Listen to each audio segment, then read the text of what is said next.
अफगानिस्तान की राजधानी काबुल में एक स्कूल के पास ग्रेनेड धमाका हुआ है, जिसमें बड़ी संख्या में बच्चे घायल हुए हैं। घटना दस्त ए बर्ची इलाके की बताई जा रही है, जो हजारा समुदाय की बड़ी आबादी वाला इलाका है।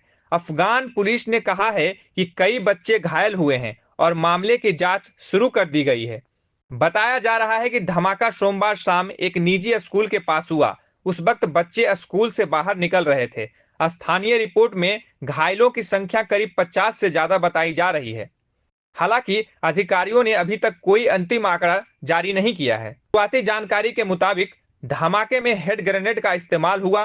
कुछ रिपोर्टों में दावा किया गया है कि ग्रेनेड एक छात्र के हाथ में था और वहीं धमाका हो गया, जबकि दूसरी रिपोर्ट में कहा गया कि ग्रेनेड स्कूल की तरफ फेंका गया था। इसलिए इस समय धमाके की पूरी परिस्थितियां साफ नहीं है और जांच जारी है।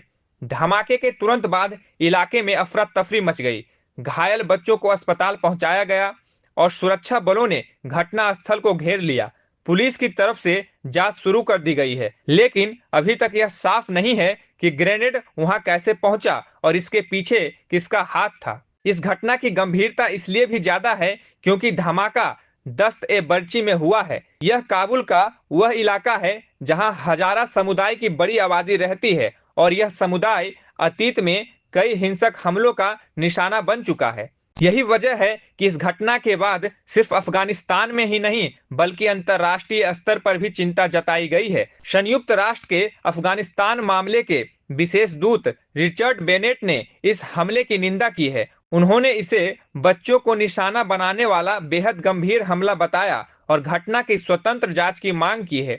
इस घटना ने अफगानिस्तान में स्कूलों और बच्चों की सुरक्षा को लेकर फिर सवाल खड़े कर दिए हैं, क्योंकि यह पहली बार नहीं है जब दस्त ए बर्ची में किसी स्कूल के आसपास हिंसा हुई हो। मई 2021 में भी इसी इलाके के एक स्कूल के बाहर लगातार धमाके हुए थे। उस हमले में बड़ी संख्या में लोग मारे गए थे और ज्यादातर पीड़ित स्कूली लड़कियां थी।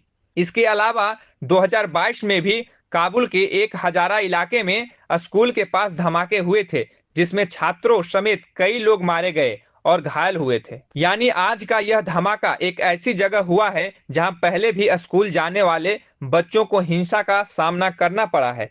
फिलहाल सबसे जरूरी सवाल यही है कि इस बार ग्रेनेड किसने और क्यों इस्तेमाल किया। क्या यह किसी बच्चे के हाथ में मौजूद ग्रेनेड से हुआ हादसा था या फिर स्कूल को निशाना बनाकर हमला किया गया? अभी इसका पक्का जवाब नहीं है। किसी संगठन ने भी इस हमले की जिम्मेदारी नहीं ली है और अफगान अधिकारियों की जांच अभी जारी है। फिलहाल इतना जरूर सामने आया है कि काबुल के दस्त ए बर्ची इलाके में स्कूल के पास ग्रेनेड धमाके में कई बच्चे घायल हुए हैं। घायलों का इलाज चल रहा है और सुरक्षा एजेंसियां धमाके की पूरी वजह और जिम्मेदार लोगों का पता लगाने में जुटी है। सबसे चिंता की बात यही है कि जिस जगह बच्चों को पढ़ने और सुरक्षित महसूस करने के लिए होना चाहिए, वही एक बार फिर धमाके ने डर पैदा कर दिया है। अगर आपको ये वीडियो अच्छा लगा हो तो प्रभात खबर चैनल को लाइक, शेयर और सब्सक्राइब करना ना भूलें। प्रभात खबर .com, विश्वास वही, रफ्तार नहीं।